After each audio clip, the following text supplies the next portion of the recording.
Hello there, welcome to News at 10 on Rajya Sabha television, where we get you the biggest developing stories of the day from India and around the world. I'm Aishwarya Kapoor with you, and here are the headlines.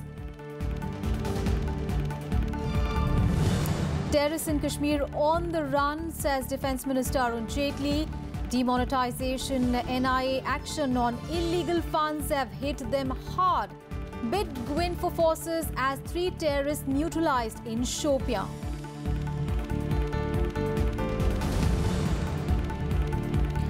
"46 people killed after landslide buries 2 state transport buses in Himachal Pradesh. Flood situation worsens in Assam with the 10 more deaths. Heavy rains in Nepal flood 4 districts.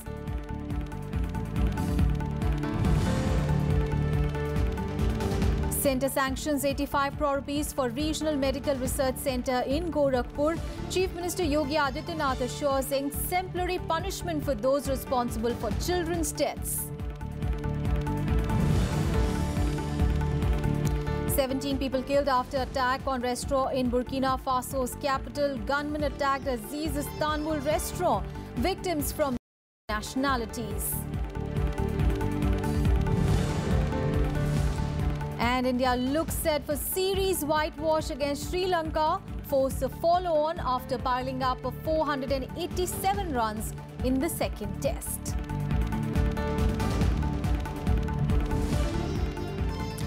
The top story this morning, Defence Minister Arun Jaitley has said that terrorists are on the run in the Kashmir Valley and that the centre is committed to clearing the valley of armed militants. He said this at an interaction with a private news channel on Sunday. His statement came on a day when 3 Hizbul Mujahideen militants were eliminated in Shopian during an encounter. 2 army men were also martyred. Defence Minister Arun Jaitley has said that terrorists in the Kashmir Valley are now on the run and they cannot continue to terrorise the people for decades. Speaking to a private news channel on Sunday, Jaitley said the government's priority was to clean up the Kashmir Valley of armed militants. एक प्रकार से valley को armed terrorist से क्लींस करना है, ये एक अभियान चल रहा है और इसमें जितनी सफलता पिछले कुछ महीनों में उनको मिल रही है, आज कोई आतंकवादी ये नहीं सोच सकता कि वो आतंकवाद करे और उसके बाद वो सालों साल तक, दशकों तक दहशत फैलाई रखेगा। आज उसकी लाइफ कुछ महीनों की रह गई है। In Kashmir, a big success for security forces and a major jolt to the Hizbul Mujahideen. 3 of its terrorists, including its self-styled commander Yasin Ittu, alias Ghaznavi, have been killed in an encounter in Shopian in South Kashmir. The cordon was being laid. The security forces came under fire from inside the house and also from outside the cordon. The gunfight between the armed forces and terrorists, which began on Saturday night, injured 5 army personnel. 2 of them succumbed to injuries later. 3 rifles were also recovered from the encounter site. Indian Army Chief General Bipin Rawat and other officers paid homage to the 2 soldiers. Their bodies were flown to New Delhi, where the Army Chief and other officers laid wreath to the coffins. On Sunday night, Pakistani troops violated ceasefire 4 times. Along the line of control in Poonch, Rajouri and Baramulla districts, 3 army jawans have been injured. As a result, they have been admitted to the base hospital in Srinagar. Bureau Report, Rajya Sabha TV. And amid the ongoing standoff along the Indo-China border, Chinese Vice Premier Wang Yang will visit Nepal this week. While India maintains a silence on the provocations by the Chinese establishment, it is upgrading its security preparedness to defeat any sudden eventuality on the borders close to China. Now, External Affairs Minister Sushma Swaraj too had visited Kathmandu and she had met the leaders in Nepal last week. India feels that Chinese Vice Premier Wang Yan's visit to Nepal might be part of their plan to score points on the issue of Doklam. This is the first visit of a Chinese high national official to Nepal after the standoff in Doklam. However, experts feel that the issue is such that India has nothing to think back, no matter what the pressures might be. Doklam is strategically immensely important for India. Strategic region, very close to India. It's a part of the Bhutan, and we are also supporting the Bhutan's security and stability, as well as sovereignty over this land. So the number of factors, which are forcing India to support Bhutan and its own security and stability. While the issues related to Bhutan at the moment, the Chinese strategy is also to provoke Nepal against India. External Affairs Minister Sushma Swaraj was in Kathmandu last week for the BIMSTEC Foreign Minister meet, where she met both Bhutanese and Nepalese leadership. She assured Nepal of India's support in both strengthening of democracy and development. लोकतांत्रिक पद्धति नेपाल में आई है, हम सब उसकी सफलता की कामना करते हैं। नेपाल का विकास हो, हम उसमें भागीदारी करते हैं, हम उसमें सहयोग देना चाहते हैं। While India has always maintained that there should be talks to negotiate, China has taken a stand that no talks will be held till India withdrew forces.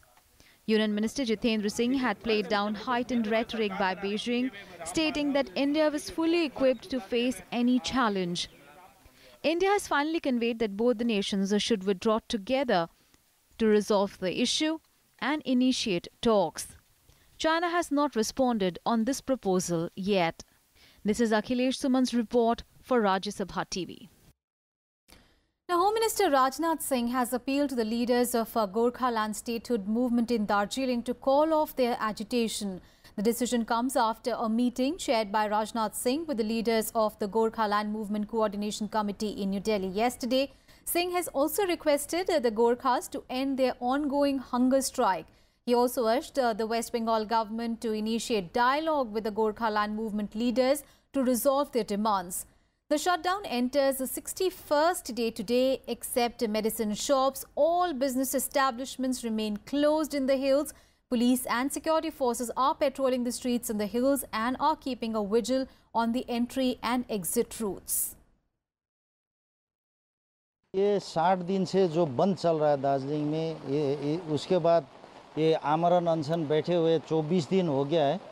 इसके बाद जो दिल्ली से केंद्र सरकार से वार्ता के लिए निमंत्रण आया है, इसको हम लोग स्वागत करते हैं और उम्मीद करते हैं कि आज के बाद गोरखालैंड के लिए ये डायलॉग ओपन होगा बोल के हम लोग एक्सपेक्ट करते हैं। And now an update on the Gorakhpur hospital tragedy. Uttar Pradesh Chief Minister Yogi Adityanath has warned of exemplary punishment for those responsible for the deaths of children at the Baba Raghav Das Medical College and Hospital in Gorakhpur. Now the centre has sanctioned 85 crore rupees for the setting up of a regional medical research centre there. Prime Minister Narendra Modi has expressed concern over the deaths and is constantly monitoring the situation. The centre has sanctioned 85 crore rupees for setting up of a regional medical research centre in Gorakhpur. This is following recurring deaths of children in the region. मैंने regional medical research centre full fledged institute को approval दी है और 85 करोड़ रुपए 85 करोड़ की लागत से वो गोरखपुर में इस्टेब्लिश होगा, जो यहाँ के सारे जो बच्चों के इन्फेक्शंस के सारे जो रीजंस होते हैं उनका रिसर्च भी करेगा और उसके माध्यम से दूरगामी प्रभाव छोड़ने के लिए वो उसमें क्या क्या किया जा सकता है उन इनिशिएटिव्स के बारे में भी वो रिसर्च करके यहाँ के डॉक्टर्स को बताएगा और प्रोटोकॉल में जोड़ेगा. More than 60 children have reportedly died at the Baba Raghav Das Medical College Hospital since August 7. Many of the deaths have been for the want of oxygen after supply was disrupted by the vendor over pending bills. Uttar Pradesh Chief Minister Yogi Adityanath has assured exemplary punishment for those responsible. केवल गोरखपुर ही नहीं, उत्तर प्रदेश के अंदर अगर किसी की लापरवाही से अगर कहीं पर जनहानि होगी तो फिर सरकार उसको बख्शेगी नहीं, बहुत सख्ती के साथ ऐसे तत्वों से निपटने का कार्य करेगी, बहुत सख्त कार्रवाई करेगी. और हम लोगों ने भी तय किया है बीआरडी मेडिकल कॉलेज के प्रकरण को लेकर के, हम लोग इन मुद्दों को लेकर के, उन सभी पक्षों को लेकर के हम लोग इस पर कार्य कर रहे हैं. चीफ सेक्रेटरी की अध्यक्षता में एक कमेटी बनाई गई है, उनकी रिपोर्ट का थोड़ा इंतजार करिए. दोषियों को किसी भी स्थिति में बख्शा नहीं जाएगा. Most of the deaths occurred in the neonatal intensive care unit. A team of specialists from New Delhi are camping at Gorakhpur to strengthen the treatment protocol and ascertain the cause of death of so many children. The opposition has demanded the Chief Minister's resignation. The Congress says Supreme Court monitored probe must be held into the tragedy. राज्य सरकार की और medical college की जो administration है उनकी गलती की वजह से, उनकी लापरवाही की वजह से हुआ. Total negligence on the part of the state government and the local hospital and college administration. The state government suspended the principal of the medical college for laxity. The nodal officer of the pediatric department at the hospital has been divested of the charge. Bureau Report, Rajya Sabha TV. On to some other news now. As the rift in the Janata Dal United has come out in the open, the party has asked Sharad Yadav to offer his resignation from the Rajya Sabha for deviating from the party's ideology. Now, he has been replaced by Ram Nath Singh as the party's leader in the upper house. Sharad Yadav's faction has claimed the support of 14 state unit presidents. After the JDU removed Sharad Yadav as its leader in the Rajya Sabha, the party's internal crisis is deepening. The JDU has now called on Yadav to offer his resignation from the upper house of the parliament. तो राज्य सभा के आगे सब नैतिक मूल्य खत्म हो जाते हैं इनके. आप ही लोग पूछिए ना कि साहब इतना आंदोलन और चुनौती जनता को बोलने की चुनौती के लिए तैयार हो तो राज्य सभा से इस्तीफा दे दीजिए ना पहले, फिर लड़िए, अपनी बात कहिए. लेकिन राज्यसभा का मोह जो है वो दर्द दिल की तरफ बेघुसा हुआ है, छूटेगा नहीं. The two party factions led by Bihar Chief Minister Nitish Kumar and Sharad Yadav are at loggerheads to stake claim over the JDU. According to Arun Srivastav, who was recently removed from the post of party's General Secretary, the Yadav-led faction, which includes 2 Rajya Sabha MPs and some national office bearers, has letter of support from 14 state unit presidents.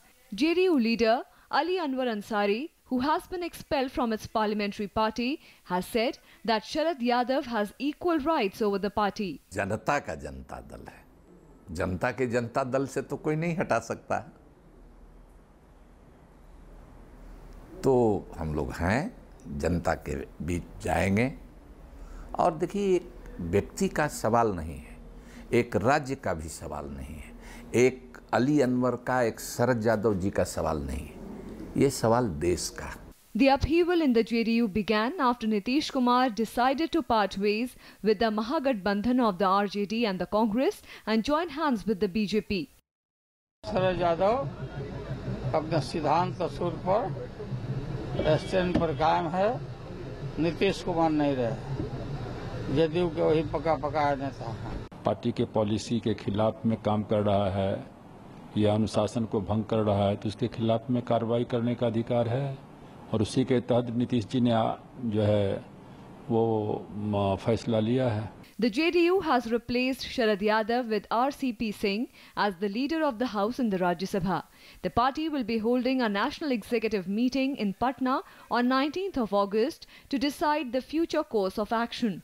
Bureau Report, Rajya Sabha TV.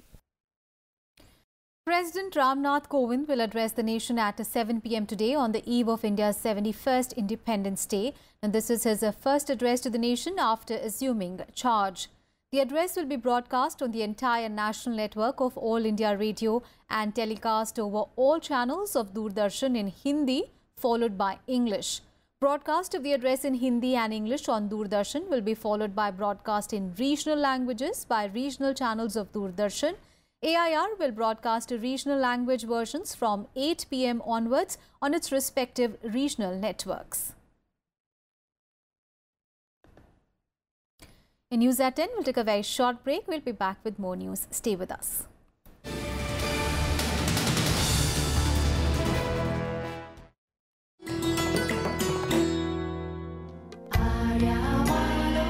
Situated at a height of 3,048 meters, the town of Tawang in Arunachal Pradesh is claimed by both India and China. It was historically a part of Tibet, inhabited by the Monpas. The Tawang monastery in the town is the largest Buddhist monastery in India. It was inspired by the 5th Dalai Lama, Gawang Lobsang Gyatso, and was built in 1681 by Merit Lama Lotre Gyatso. Tawang monastery stands on top of the mountain, 10,000 feet above sea level, also known as the Golden Namgyal Lhotse. The centerpiece of the 3-storied monastery is a massive, richly adorned statue of Lord Buddha, whose benign presence blesses one and all.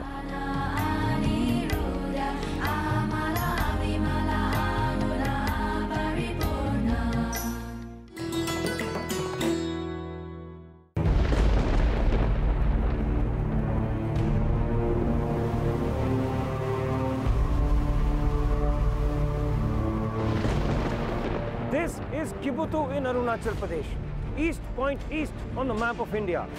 Kibutu is dangerously close to the Chinese pressure point.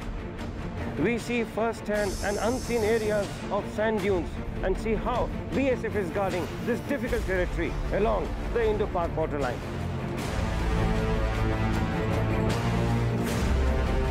We are now slowly entering into the interior-most parts of the Sarkirik area. Indo-Tibetan Border Police Force justifies each word of this saying. Watch super exclusive episodes of National Security Series only on Rajya Sabha television.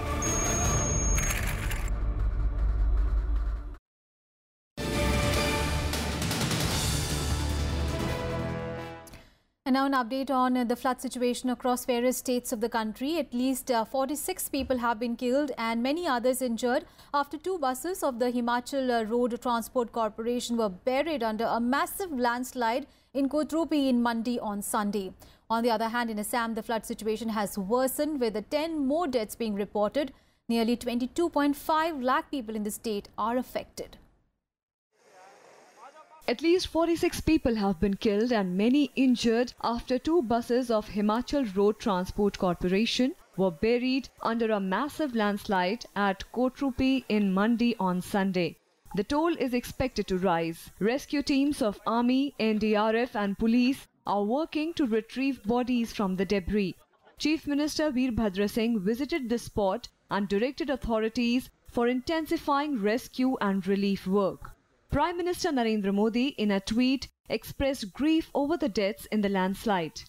अभी तक इस हादसे में total 42 plus 4 total 46 लोगों की शव बरामद हुए हैं, जिसमें जो 4 शव थे वो जो पहली बस थी उसमें से मिले हैं और जो 42 शव हैं वो दूसरी बस से मिले हैं. In Assam, the flood situation worsened on Sunday with 10 more deaths. Nearly 22.5 lakh people are affected. Army was called out for rescue operations. Prime Minister Narendra Modi called up Assam Chief Minister Sarbanand Sonowal and assured all possible help and support in handling the situation. Authorities are running 678 relief camps and distribution centers in 17 districts. Around 1.83 lakh people are living in the camps. Nearly 17 NDRF teams have been deployed in the flood-affected districts of Assam. कुल मिला के 19 जिले में बाढ़ परिस्थिति के वजह से, कटाव के वजह से लोगों को भुगतना पड़ रहा है और असम सरकार की तरफ से लोगों को मदद करने के लिए हर कदम उठाया गया है और भारत सरकार की तरफ से भी हमें इस विषय पर मदद मिल रहा है. Incessant rains in the last 72 hours in neighboring Nepal, coupled with heavy rains in last 24 hours in Simanchal area, have caused floods in Kishangarh, Purnia, Araria and Katihar districts of Bihar. Rivers like Mahananda and Kankai had swelled, causing floods in 4 districts. Home Minister Rajnath Singh spoke to Chief Minister Nitish Kumar on Sunday and discussed the flood situation in the state. Nearly 320 NDRF personnel have been rushed to the state for the relief work. Bureau Report, Rajya Sabha TV. And the floods have also affected nearby countries. The flood situation in Nepal still remains grim. At least 55 people have died and several others have been injured due to flooding and landslides triggered by heavy rainfall there. Nearly 700 tourists, including 200 Indians, are reportedly stranded. Water levels in various rivers are increasing and some are flowing above the danger mark. More than 100 hotels have been partially submerged and over 1,000 houses have been inundated. As per reports, the Nepal army rescued more than 1,000 flood-hit people from across the country. 21 districts have been badly hit by flooding and landslides. Meanwhile, the Met Department has predicted more rains in the next couple of days. The Nepal government cabinet on Sunday held an emergency meeting and Prime Minister Sher Bahadur Deuba ordered district officials to intensify their relief and rescue operations. And in Bangladesh, now flood triggered by heavy seasonal rains have also claimed at least 18 lives. Flood situation in Dinajpur district deteriorated drastically early on Sunday after an embankment for protection of the district town was broken. 5 people died after flash floods swept away places in Karol. 4 people were dead and 1 man was missing after a flash flood road in Birol. The flood situation is also alarming in 2 more Bangladesh districts of Lalmonirhat and Kurigram, where the rivers are flowing above the danger level. 8 more deaths have been reported in these 2 districts in connection with the massive floods. And news from the United States now, where hundreds of protesters marched through many U.S. cities on Sunday to denounce the white nationalist violence in Charlottesville.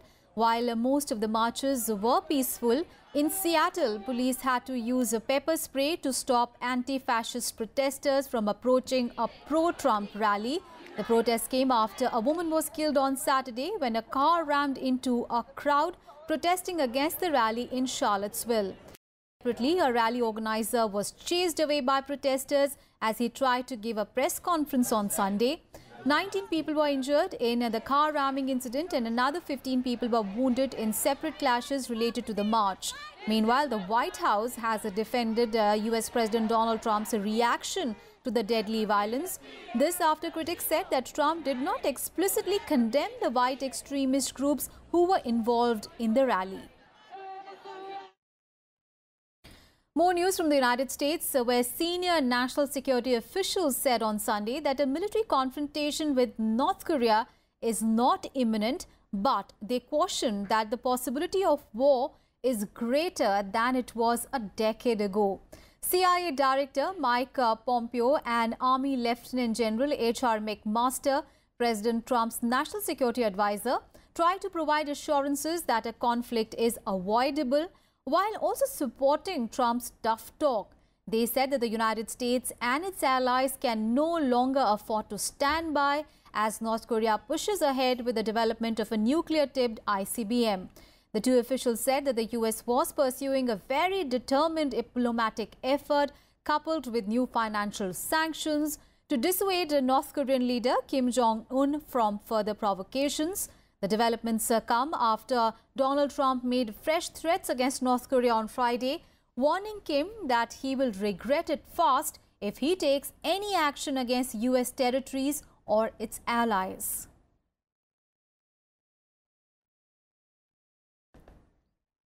On to the other top story. Now at least 17 people have been killed and 8 others were injured after an attack on a restaurant in Burkina Faso's capital Ouagadougou late on Sunday. Now, Communications Minister Remy Dangino confirmed it during a news conference. He further said that gunmen attacked the Aziz Istanbul restaurant and security forces were deployed to try to end the attack. Meanwhile, there was no immediate claim of responsibility. Earlier last year, some terrorists had reportedly killed 30 people when they launched an overnight assault on the hotel in the city, which had been popular with the United Nations staff as well as foreigners.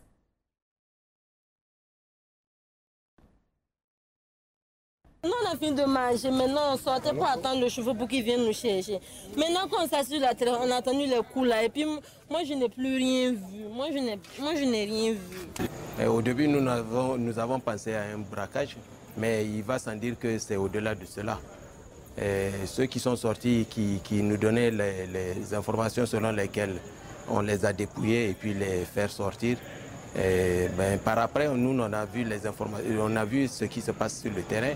Et c'est vraiment plus grave que cela, puisqu'il y a toujours des clients qui sont restés dans le restaurant et avec ces bandits qui sont venus, on ne sait d'où. Et on attend de voir la riposte, qu'est-ce que ça va donner. And And in more international news, Iran's parliament has voted unanimously to increase spending on its ballistic missile program and the foreign operations of its paramilitary Revolutionary Guard.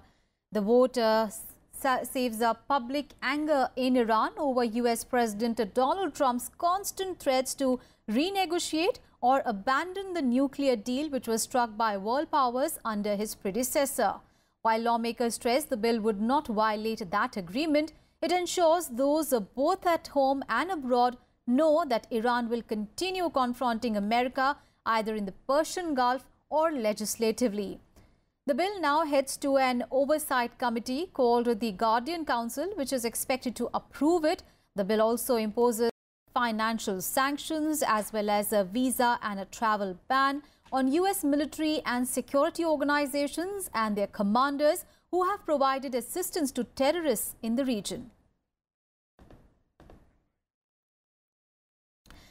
On to some sports news now. And India looks set for a series of whitewash against Sri Lanka as they piled up a score of 487 all out on the second day of the third in the final test match at Palakkad. Now, Hardik Pandya smashed his maiden test century. Pandya's knock that contains 7 powerful sixes punctured whatever hopes Sri Lanka had to make it a contest. Later, Chinaman Kuldeep Yadav routed the Sri Lankan middle order, scalping 4 Sri Lankan batsmen after Mohammad Shami sent back both the openers to help India bundle out the hosts for a paltry 135 runs. Now with a massive 352-run leads in hand, Virat Kohli had no hesitation in enforcing a follow-on and inflict more misery on a hapless Sri Lanka. And in related news, India have not included senior batsman Yuvraj Singh and spinners R. Ashwin and Ravindra Jadeja for the 5 one-day internationals and one of T20 series against Sri Lanka. The series starts on 20th of August after the conclusion of the ongoing 3-test series. The visitors have made as many as 7 changes to the squad which featured in the limited over series.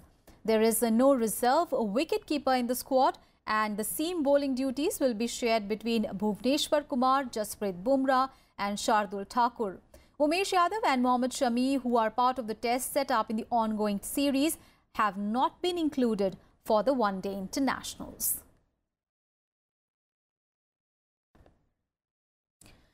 Legendary sprinter Usain Bolt has retired from the world of athletics. The farewell ended in agony as he injured himself while running the last lap of the men's 4 into 100 meters relay race in the World Athletics Championships in London. This was his final competitive race. The 30-year-old Bolt, after taking the baton from his Jamaican teammate Johan Blake, suffered cramps on his left hamstring. Bolt expressed gratitude to his fans for loving him. For me, it was brilliant, you know what I mean? The support hasn't changed, you know what I mean? I expected this. It's just really sad that I have to walk away now. But the energy of the crowd was outstanding as always, and I really love them. They made me feel so at home and so welcome. My fans really love me, and I really appreciate that. And that's it from me and my team in this edition of News. Thanks so much for watching. Have a great day ahead.